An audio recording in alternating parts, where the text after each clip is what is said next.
আসসালামু আলাইকুম প্রিয় শিক্ষার্থীরা। হাজারী ও নাক রসায়ন এমসিকিউ সলভ কোর্সে তোমাদের সবাইকে স্বাগত। এই কোর্সের আন্ডারে আমরা হাজারী ও নাক স্যারের রসায়ন বইয়ের অনুশীলনী যতগুলো এমসিকিউগুলো রয়েছে সবগুলো এমসিকিউ ধরে ধরে সলভ করব। তো তারই ধারাবাহিকতায় আমরা যে অধ্যায় 1-এর ল্যাবরেটরি নিরাপদ ব্যবহার এর ইতিমধ্যে 3টি ক্লাস কিন্তু নিয়ে নিছি। আর এটা হচ্ছে এই অধ্যায়ের লাস্ট ক্লাস। এই অধ্যায়টা মোট 4টা ক্লাসে ভাগ করছিলাম। তো এই ক্লাসটা নিলে এই অধ্যায়টা শেষ হবে। তো নেক্সট থেকে আরেকটা অধ্যায় নিয়ে কাজ করব। তো তাহলে শুরু করা যাক। দেখো, গাঢ় সালফারিক অ্যাসিডের বৈশিষ্ট্য হলো নিম্নরূপ। কি কি বলা আছে বৈশিষ্ট্যগুলো? 1, সেকেন্ডারি স্ট্যান্ডার্ড পদার্থ, পানি শোষণকারী, ত্বকের সংস্পর্শে ক্ষত সৃষ্টি করে। এখন দেখো, এই যে সালফারিক অ্যাসিড, এটা যে সেকেন্ডারি পদার্থ, তো এটা আমরা কিভাবে বুঝবো? কারণ আমরা একটা ট্রিক্স ইতিমধ্যে জেনে গেছি, সেটা হচ্ছে যদি এই সি থাকে তাহলে হচ্ছে প্রাইমারি হয়। সি থাকলে হয় প্রাইমারি।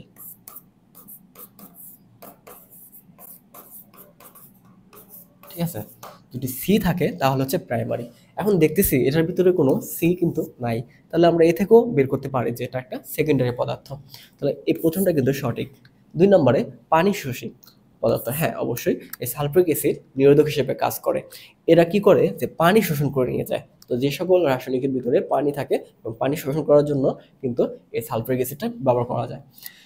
এরপর দেখো, ত্বকের সংস্পর্শে আসলে ক্ষত সৃষ্টি করে। হ্যাঁ, এটা একটা তীব্র অ্যাসিড, গাঢ় যেহেতু, এটা ত্বকে যদি পড়ে অবশ্যই ক্ষত সৃষ্টি করে। তো এটা থেকে একটু সাবধানে থাকতে হয়। তাহলে এখানে আমরা 3টি কিন্তু সঠিক উত্তর পাচ্ছি। তাহলে 1, 2 ও 3 এটা হচ্ছে সঠিক। পরের প্রশ্নে আসি যে ক্রোমিয়াম ডাইক্রোমেটের পটাশিয়াম ডাইক্রোমেটের বৈশিষ্ট্য হলো, কি কি বৈশিষ্ট্য দেওয়া আছে এখানে? দেখো, এটা একটা প্রাইমারি স্ট্যান্ডার্ড পদার্থ। হ্যাঁ রাইট, এটা হচ্ছে প্রাইমারি স্ট্যান্ডার্ড পদার্থ, আমরা সি দেখলেই কিন্তু পেয়ে যাই। আবার দেখো যে ক্রোমিক অ্যাসিড মিশ্রণ তৈরিতে ব্যবহার হয়। হ্যাঁ এটাও রাইট, যে ক্রোমিক অ্যাসিডটা রয়েছে সেখানে কি কি থাকে? সেখানে থাকে sulphuric acid H2SO4 plus O7। এই দুইটার মিশ্রণকে কিন্তু আমাদের ক্রোমিক অ্যাসিড বলা হয়। তো এই মিশ্রণ তৈরিতে অবশ্যই ব্যবহার হচ্ছে পটাশিয়াম ডাইক্রোমেট। এবার দেখি, এটি একটি শক্তিশালী জারক। হ্যাঁ এটাও রাইট, এটা একটা শক্তিশালী জারক। তাহলে এখানে 1, 2, 3 মানে হচ্ছে 3টাই রাইট। আচ্ছা, এবার পরের প্রশ্নটি, ল্যাবরেটরিতে রাসায়নিক দ্রব্য সংরক্ষণের ক্ষেত্রে আমরা কি কি করতে পারি? দেখো, তীব্র জারক ও বিজারক পদার্থ একসাথে রাখা যাবে না। ঠিকই বলছে, একসাথে রাখলে তো এটা রাইট, একসাথে রাখা যাবে না। ঠিক আছে, একসাথে রাখা যাবে না। 2 নম্বর হচ্ছে যে রিয়েজেন্টের বোতলগুলো MSDS পদ্ধতিতে সংরক্ষণ করতে হবে। এটার মানে কি? যে ম্যাটেরিয়াল সেফটি ডেটা শিট, এটার মাধ্যমে সংরক্ষণ করতে হবে। আর রাসায়নিক দ্রব্যগুলোকে প্লাস্টিকের বোতলে রাখা উচিত। হ্যাঁ এটাও ঠিক, রাখা উচিত নয়। হ্যাঁ, এটা এটা দেখো, এটা কোনো কথা হলো যে রাসায়নিক দ্রব্যকে প্লাস্টিকের বোতলে রাখা উচিত নয়? কারণ বেশিরভাগ আমি অনেক অনেক রাসায়নিক দেখি যে প্লাস্টিকের বোতলেই রাখা আছে। তো এটা আসলে সঠিক নয়। তাহলে প্লাস্টিকের বোতলও আমরা রাখতে পারি, আরো ভালো। রিজেন্টের বোতলগুলো এমডিএস পদ্ধতিতে, এটা রাইট। তাহলে 1 আর 2 রাইট হলে 3 নম্বর প্রশ্নটা এটা কিন্তু রাইট না। তাহলে আমরা কোনটা নিতে পারি? 1 আর 2 সঠিক উত্তরটা দেখে নেই। ঠিক আছে, 1 আর 2। পরের প্রশ্ন, যে সেমি মাইক্রো অ্যানালাইটিক্যাল পদ্ধতিতে নমুনা দ্রবণ 0.05 গ্রাম থেকে 0.2 গ্রাম ব্যবহার করা হয়। আচ্ছা, সেমি মাইক্রো অ্যানালিটিক্যাল পদ্ধতিতে এটা একটা বিষয় আছে, দেখি। পৃথকীকরণ ও দ্রুত করা সম্ভব। এটাও ঠিক। হাইড্রোজেন সালফাইড গ্যাসের পরিবর্তে সায়ানাইড ব্যবহার করা হয়, নিচের কোনটি? আচ্ছা, এখানে ঠিক আছে, এটাও ঠিক, দ্রুতকরণ সম্ভব, এটাও ঠিক, এটাও ঠিক। তবে এটা মেবি না, কারণ এটা হচ্ছে, সেটা দেখে নেই। তিনোটাই আছে এখানে, 3টাই আছে। এটাও রাইট, এটাও রাইট। এখন দেখো, নমুনা লবণ 0.05 গ্রাম থেকে 0.2 গ্রাম ব্যবহার করা। হ্যাঁ এবার ঠিক আছে, এটা গ্রাম। তো আমি যেটা ভাবছিলাম সেটা হচ্ছে মিলিগ্রাম থাকে, কারণ মিলিগ্রামের ক্ষেত্রে কিন্তু জিনিসটা ছিল এটা, এই যে 5 মিলিগ্রাম, 5 মিলিগ্রাম থেকে শুরু হতো সেমি মাইক্রো থেকে। মাইক্রোতে ছিল 5 আর সেমি মাইক্রোতে ছিল 5 থেকে 50, এটা ছিল মিলিগ্রাম। ওকে, যেহেতু এটা মিলিগ্রাম তাহলে অবশ্যই গ্রাম থেকে মিলিগ্রামে কনভার্ট করলে এর ভিতর পড়ে যাবে। আচ্ছা, পরের প্রশ্নে চলে আসি। ল্যাবরেটরিতে সেমি মাইক্রো বিশ্লেষণ পদ্ধতিতে উল্লেখযোগ্য বৈশিষ্ট্য হলো পরিবেশের দূষণ ঝুঁকি হ্রাস করে, ঠিক আছে, সেমি মাইক্রো যেগুলো পরিবেশের দূষণ হ্রাস করে, অপচয় রোধ ও ব্যয় হ্রাস করে, এটাও ঠিক আছে। যে বিশ্লেষণের কাজে সময় হ্রাস করে না, এটা কিন্তু ঠিক না, কারণ যত ছোট জিনিস নিয়ে কাজ করতে যায় আমাদের সময় কিন্তু বেড়ে যায়, তাহলে এটা ঠিক না। দেখো তাহলে এটা রাইট, পরিবেশের সময় বাঁচে, এটা রাইট যদি দেই, এবং এটাও রাইট, তবে এটা রং। তাহলে সঠিক উত্তর কোনটা দিতে পারি? 1 ও 2। নেক্সট কোশ্চেন, চামড়ায় অ্যাসিড পড়লে কি করতে হবে? মানে চামড়ায় যদি অ্যাসিড পড়ে যায় তখন কি করতে হবে? পানি দিয়ে ধুয়ে নিতে হবে, এটা সবার প্রথম কাজ, যে হাতের কাছে পানি থাকলে প্রচুর পরিমাণ পানি ঢালতে হবে। দ্বিতীয়ত হচ্ছে যে পানি কিন্তু সব জায়গাতে ঢালা যাবে না, কারণ যে কোনো বিকার বা কনিক্যাল ফ্লাক্সে যে পানি, ওটা যদি ঢেলে দেয় ওটার ভিতরে কী আছে হুট করে জানো না, তো ট্যাপের পানি ঢালতে হবে। তো দ্বিতীয়ত হচ্ছে যে 5% সোডিয়াম বাইকার্বনেট দিয়ে ধুয়ে নিতে হবে, এটাও ঠিক আছে। যেহেতু অ্যাসিড পড়ছে আমরা খাট দিয়ে ধুয়ে নেব। বার্নল ক্রিম ব্যবহার করতে হবে, হ্যাঁ, যেহেতু অ্যাসিড পড়লে পুড়ে যায়, আমরা লাস্টে পানিটা নিয়ে সব ঢালার শেষে আমরা বার্নল ক্রিমটা ইউজ করতে পারি। তাহলে এখানে আমরা 3টাই নিতে পারি। আচ্ছা, আমরা উত্তরটা দেখি। পরের প্রশ্ন, নিচের বাক্যগুলো থেকে জানা যায় স্প্যাচুলার সাহায্যে কঠিন রাসায়নিক পদার্থ 4 ডিজিট ব্যালেন্সে স্থানান্তর করা হয়। হ্যাঁ, এটা থেকে করা যায়। স্প্যাচুলা একটা চামচের মতো, এটা দিয়ে কঠিন রাসায়নিক পদার্থগুলো তুলে তুলে রাখা যায়। রিয়েজেন্টের বোতল যদি কনসেন্ট্রেশন বা ডিল লেখা থাকে তা দিয়ে কনসেন্ট্রেট, হ্যাঁ ঠিকই তো আছে, কনসেন্ট্রেট, এবং ডিলাইট এটা দ্রবণ বোঝায়, ডিলাইট, আচ্ছা ডাইলিউট, সরি, তাহলে কনসেন্ট্রেট এবং ডাইলিউট হচ্ছে ঘন বা পাতলা, এগুলো সংক্ষিপ্ত আকারে লিখে দেয়, এটাও ঠিক। 3 নম্বর আছে আয়তনিক ফ্লাক্সে টিসি দ্বারা টু কন্টেন্ট বোঝায়, হ্যাঁ এটাও ঠিক। তাহলে এখানে 3টাই সঠিক, 3টাই সঠিক, 1টা 2টা 3টা। তাহলে সঠিক উত্তর কোনটা? এত। আচ্ছা, 78 নম্বর কোশ্চেন, ল্যাবরেটরিতে কাঁচের যন্ত্রপাতি পরিষ্কার করার জন্য কি কি ব্যবহার করা হয়? এক্ষেত্রে আমরা কি কি ব্যবহার করতে পারি? কাঁচের যন্ত্রপাতি ব্যবহার করতে আমরা সালফিউরিক অ্যাসিড ব্যবহার করতে পারি, এবং পটাশিয়াম ডাইক্রোমেট যেটা আছে এটা ব্যবহার করে থাকি। এখন 2 অ্যান্সার। তো পটাশিয়াম ডাইক্রোমেটের সাথে যোগ করছি কত? গাঢ় সালফিউরিক অ্যাসিড মিশ্রণ যোগ করছে, এটা একটা জারক পদার্থ, আমরা অনেক আগে থেকে আসছিলাম যে জারক পদার্থ।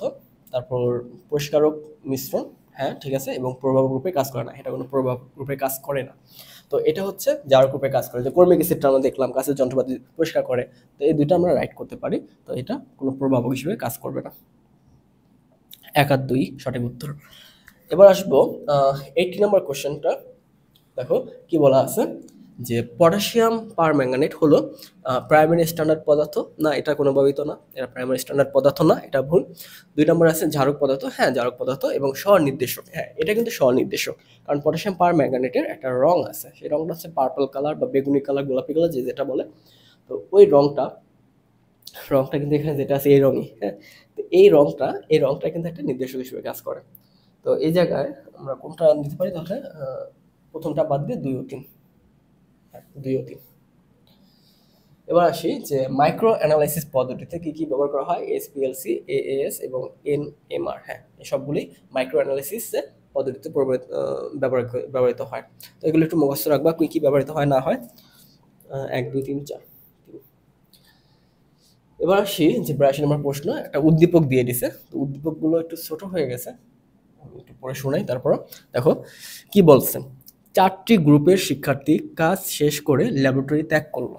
আচ্ছা, পঞ্চম গ্রুপের তৃতীয় জন শিক্ষার্থী ল্যাবরেটরি পরিষ্কার করছে, মানে একদল কাজ টাজ করে বেরিয়ে গেছে, চারজন গ্রুপের।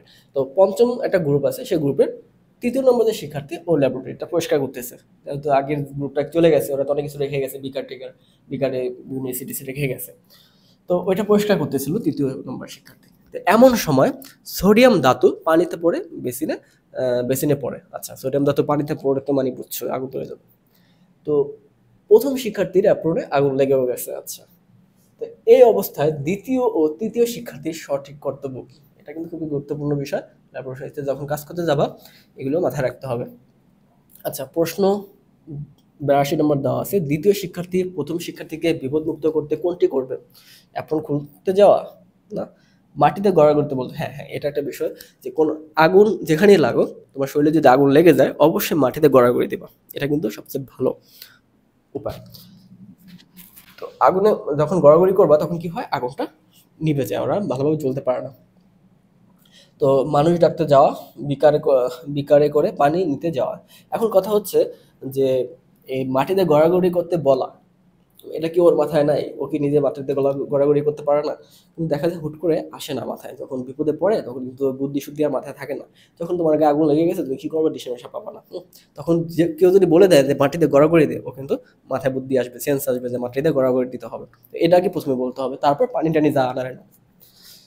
আচ্ছা, পরের প্রশ্ন। আচ্ছা, এটা অ্যান্সারটা দেখে নেই। হ্যাঁ, মাটিতে গড়াগড়ি করতে বলা। দ্বিতীয় নাম্বার, তৃতীয় শিক্ষার্থী কি কাজ করবে? তৃতীয় শিক্ষার্থী করণীয় ঠিক করলো, ল্যাবে আগুন নেভাতে তাই কি কি করবে? অগ্নি নির্বাপক যন্ত্র নিতে গেল। আচ্ছা, নিক, এটা তো লাগবে। আগুন লাগার খবর চিৎকার করে জানালো, হ্যাঁ সবাইকে জানাতেই হবে। অগ্নি নির্বাপক যন্ত্রে কার্বন ডাইঅক্সাইড গ্যাসের নল প্রথম শিক্ষার্থীর দিকে ধরে নিচের কোনটি সঠিক? আছে দেখো, কার্বন ডাইঅক্সাইড গ্যাস যদি প্রথম শিক্ষার্থীর দিকে ধরে রাখে মানে ও তো কার্বন ডাইঅক্সাইড দিয়ে মেরে ফেলবে।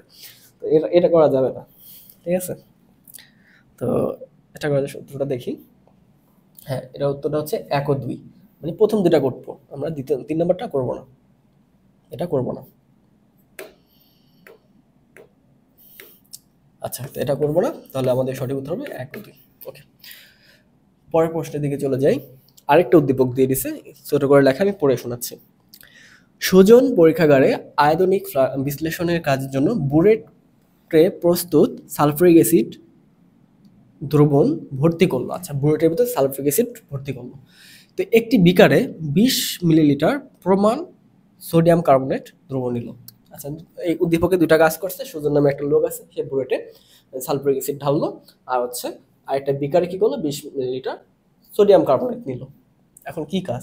বিকারে উল্লিখিত রাসায়নিক বস্তুটি নিতে সুজন কোন গ্লাস উপকরণটি ব্যবহার করবে? কোনটা ব্যবহার করবে? পিপেট দিয়ে তো সবসময় আমরা নেই, ঠিক আছে? যখন বুয়েটের কাজ করবো তখন বুয়েটের সাথে আমরা পিপেট দিয়ে নেই, যে 20 মিলিলিটার, এটা পিপেট দিয়ে খুব ভালোভাবে নেওয়া যায়। মেজারিং সিলিন্ডার এগুলো দিয়ে কিন্তু নেওয়া যায় না তাই না, ওয়াশে বোতল দিয়ে তো কাজ নেই। আমাদের মেজারিং সিলিন্ডার কিন্তু নেওয়া যায়, কিন্তু পিপেট দিয়ে ভালোভাবে নেওয়া যায়। অ্যান্সার কোনটা দিছে? হ্যাঁ, পিপেট। পিপেট দিয়ে আমরা সুন্দর মতো নিতে পারবো, 25 মিলি পর্যন্ত সুন্দর মতো মাপা যায়। আচ্ছা, আরেকটা উদ্দীপক দিয়েছে, আমরা একটু পড়ি 85 নাম্বারে। আবার সুজন চলে আসছে কিন্তু, হ্যাঁ। সুজন পরীক্ষাগারে আয়তনিক বিশ্লেষণ কাজে বুয়েটে সালফারিক অ্যাসিডের দ্রবণ ভর্তি করলো। এখানে ওই আগের উদ্দীপকটা।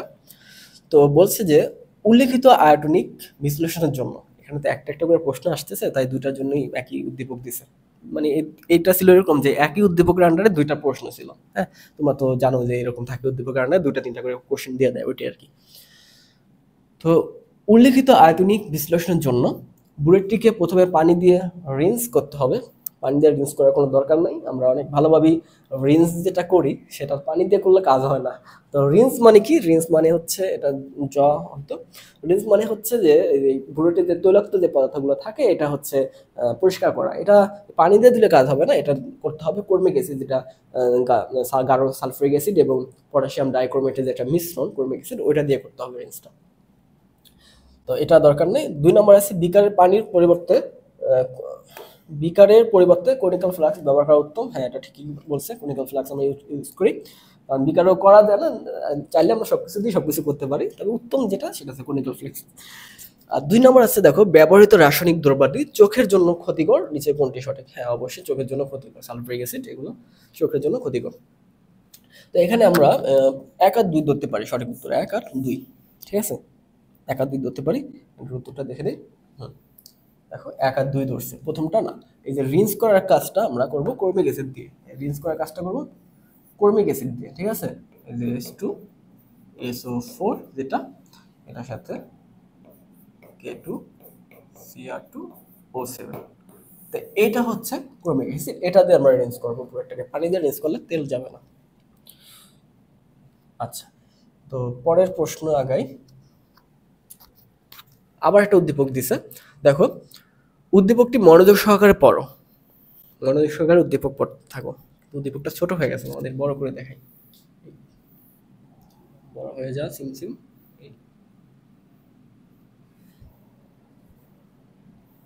এটা বড় করতে গেলে ঝামেলা আছে, করা যাবে কিন্তু ঝামেলার ভিতর যেতে চাচ্ছি না, আমি পড়ে শোনাচ্ছি। H2SO4 মানে সালফিউরিক অ্যাসিডটা ল্যাবরেটরিতে ও শিল্পক্ষেত্রে বহুল ব্যবহৃত। হ্যাঁ ঠিক আছে, সালফিউরিক অ্যাসিডের ব্যবহার তো অনেক বেশি জানোই।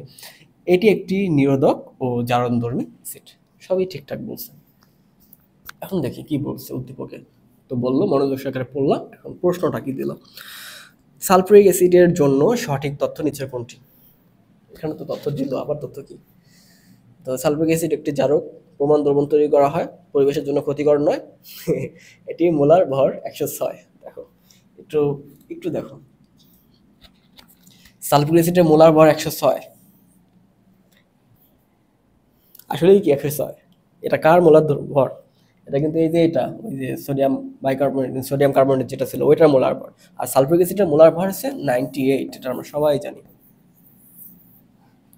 তাহলে এটা ভুল। পরিবেশের জন্য ক্ষতিকর দেখো নয়, সালফিউরিক অ্যাসিডের মতো জিনিস পরিবেশের জন্য ক্ষতিকর নয়, এটা বললে তো মার দিবে। এখন দেখো প্রমাণ দ্রবণ তৈরিতে ব্যবহার করা হয় না, কোনোভাবেই না, কারণ এটার ভিতরে আমরা কোনো সি পাচ্ছি না, কারণ প্রমাণ দ্রবণ করতে গেলে আমাদের কি দরকার? সি দরকার, কিন্তু এখানে সি নাই, সুতরাং এটা প্রমাণ দ্রবণ নয়। তাহলে বাকি থাকে একটা, এটি একটি ঝাড়ক, এটা এমনিও জানি এটা ঝাড়ক। পরের প্রশ্নটা দেখি। হ্যাঁ, ওই প্রশ্নটার আলোকে আরেকটা কোশ্চেন দেওয়া আছে, সেই কোশ্চেনটা হচ্ছে, একটু উপরে উঠে দিই। ল্যাবরেটরিতে গাঢ় সালফিউরিক অ্যাসিড ব্যবহারের সতর্ক থাকতে হয়, অবশ্যই সতর্ক থাকতে হয়, গায়ে পড়লে শেষ। সালফিউরিক অ্যাসিড হলো দাহ্য পদার্থ, দাহ্য পদার্থ না, এটা তো দাহ্য পদার্থ না, এটা ক্ষত সৃষ্টি করে, এটা বাদ। এটি ত্বকে ক্ষত সৃষ্টি করে, এটা রাইট। আমরা একটু রাইট রঙগুলো ইয়ে করি, এটা রাইট। আচ্ছা, এটি একটি পরিবেশ দূষক পদার্থ, এটাও ঠিক। আর দাহ্য পদার্থ কোনোভাবেই না। আমরা উত্তরটা দেখে আসি। এখন 2 আর 3, এটি ত্বকে ক্ষত সৃষ্টি করে, পরিবেশে দূষক সৃষ্টি করে, এটা দাহ্য পদার্থ না। তবে ত্বকে ক্ষত করে মানে কি, পুড়িয়ে ফেলে, আমরা বলি পুড়িয়ে ফেলে, আসলে কিন্তু দাহ্য বলতে কিরকম দাহ্য, যেটা আগুন ধরে যায় ওটা কিন্তু দাহ্য, কিন্তু এখানে কি আগুন ধরে যায়? এখানে আগুন ধরে না, ও কিন্তু মানে জিনিসটা পুড়িয়ে ফেলে, আমরা বলি পুড়িয়ে ফেলে, ওটাও লাইক পুড়িয়ে ফেলা, কিন্তু জিনিসটা দাহ্য না, যেটা আগুন ধরে যায়। আচ্ছা, পরের প্রশ্নে আসি। আবার মনোযোগ সহকারে উদ্দীপক পড়তে হবে। একজন শিক্ষার্থী ল্যাবরেটরিতে কাজ করার সময় তার হাতে গাঢ় সালফিউরিক অ্যাসিড পড়ে গেছে, এখন কি করবা? পড়তেই পারে। তো ল্যাব শিক্ষক তার হাতে 5% মাত্রার এক্স নামে একটা জিনিস দিয়ে দিছে। আচ্ছা, তো দ্রবণ দিয়ে ধুয়ে দিলেন, পরে তাকে ডাক্তার নিকট পাঠালেন। তো ল্যাব শিক্ষক কাজের কাজ করছে, যে কেমিক্যাল এক্স যে জিনিসটা দিছে ওইটি আমাদের খুঁজে বের করতে হবে। যে একটা কার্টুন ছিল, একটা ডক্টরের 3টা গার্ল ছিল, সুপার গার্ল। তো সেই সুপার গার্ল 3টা বানাইছে, তার মেয়ে আর কি 3টা মেয়ে বানাইছিল। তো তাদেরকে কেমিক্যাল এক্স নামে একটা কেমিক্যাল দিয়ে তাদেরকে বানাইছিল, যার কারণে তারা সুপার হিরো হয়ে গেছিল, নামগুলো ভুলে গেছি। তো এই সেই এক্স যেটার মান আমরা বের করতে হবে যে উদ্দীপকে এক্স দ্রবণটি ছিল কোনটি, কোনটি ছিল? Sodium bicarbonate. যেহেতু অ্যাসিড পড়ছে, দিব কোনটা? সোডিয়াম বাইকার্বনেট, মনে থাকবে। এখন তুমি তো বলতে পারছো যে অ্যাসিড পড়ছে, তাহলে আমি সোডিয়াম হাইড্রোক্সাইড দিই। না না, এটা দেওয়া যাবে না, এটা কিন্তু গাঢ় অ্যাসিড, মানে এটা দিলে আরো পুড়ে যাওয়ার সম্ভাবনা আছে। তো এটা না দিয়ে আমরা সোডিয়াম বাইকার্বনেট দেবো, যেটা মৃদু অ্যাসিড। আচ্ছা, ওটার উত্তরটা দেখি। হ্যাঁ, তো আমরা শেষের দিকে চলে আসছি। 89 নম্বর প্রশ্ন। অ্যাসিডের পরিবর্তে যদি গাঢ় ক্ষার দ্রবণ তার হাতে পড়তো, তখন ল্যাব শিক্ষক কোন দ্রবণ ব্যবহার করতো? দেখো, আগে পড়ছিল অ্যাসিড, এবার পড়বে ক্ষার। তো ক্ষার পড়লে কি করবে? অ্যাসিড দিব। তো অ্যাসিড কোনটা আছে? এই যে বোরিক অ্যাসিড যেটা আছে, এই বোরিক অ্যাসিড আমরা দিব। ঠিক আছে, বোরিক অ্যাসিডটা দিব। 90 নম্বর কোশ্চেনে চলে আসছি, আবার মনোযোগ সহকারে পড়ি।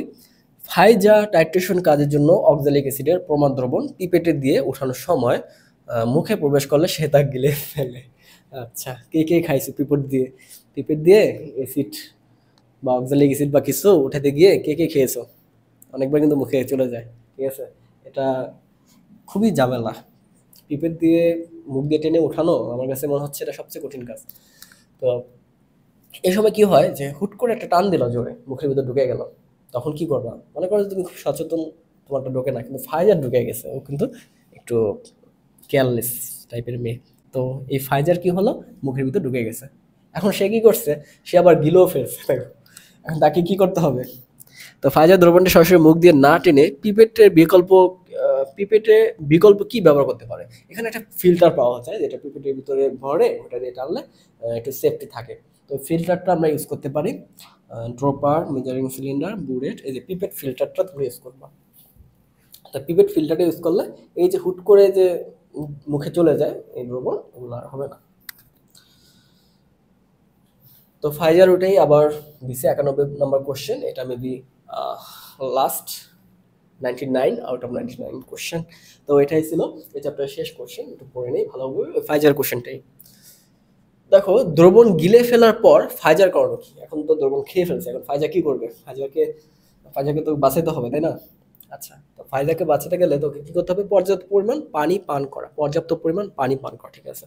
তো পানি যদি বেশি করে খেয়ে ফেলাই তখন কি হবে, ওই অ্যাসিডটা যা খাইছে ওটা আর কি ডিলাউট ডাইলিউট হয়ে যাবে, মানে হালকা হয়ে যাবে। এখন দেখো, লেবু বা কমলার রস পান করা, না এটা তো এগুলোতে অ্যাসিড এমনি, লেবুতে কমলার রসে অ্যাসিড থাকে, তো অ্যাসিডের ভিতরে অ্যাসিড খাওয়ার কোনো দরকার নেই। এই যে ম্যাগনেসিয়াম হাইড্রোক্সাইড বা কলিচুন, এগুলো আমরা দিতে পারি। এগুলো এগুলো দিলে এগুলো হচ্ছে এগুলো তো ক্ষারধর্মী, ওখানে যে একটা প্রশমন রিয়াকশন হবে, তাই না? যেহেতু অ্যাসিড খাইছে, অক্সালিক অ্যাসিড, সেখানে যদি আমরা ম্যাগনেসিয়াম হাইড্রোক্সাইড দিই, খাওয়াচ্ছি ওকে, কলিচুন খাওয়াচ্ছি, মিশ্রিত পানি পান করাচ্ছে, ডিরেক্ট খাওয়ানোর দরকার নেই, পানি পান করাচ্ছি, তখন কিন্তু ওখানে একটা প্রশমন বিক্রিয়া ঘটবে, যার মাধ্যমে ওর অ্যাসিডটাকে প্রশমিত করে লবণ পানি উৎপন্ন করে দেবে, শেষ। তো এই পর্যন্ত ছিল ল্যাবরেটরি নিরাপদ ব্যবহার, যে রসায়ন প্রথম চ্যাপ্টারের প্রথম পত্রের প্রথম চ্যাপ্টারটা আজকে শেষ ক্লাস ছিল। মোট 4টা ক্লাস করছি এটা নিয়ে আমরা, এই চ্যাপ্টারটা। তো তোমরা আগের ক্লাসগুলো যদি না দেখে থাকো তাহলে দেখে নিবা, নিচে কমেন্টের লিঙ্কগুলো দেওয়া থাকবে। এবং তোমরা কোর্সে যুক্ত হয়ে যাও, কোর্সে কিন্তু নিয়মিত আপডেট পাবা এবং এক্সাম দেওয়ার সুবিধা রয়েছে, ঠিক আছে? তো আগামী যে অধ্যায়টা থাকবে, দ্বিতীয় অধ্যায় নিয়ে কাজ করবো, গুণগত রসায়ন, ওইটায় ওইটায় আমাদের প্রায় 8 থেকে 9টা ক্লাস লাগবে। আচ্ছা, আশা করি এই ক্লাসগুলো আমাদের সাথেই থাকবে, ঠিক আছে? সে পর্যন্ত ভালো থাকো, আল্লাহ হাফেজ।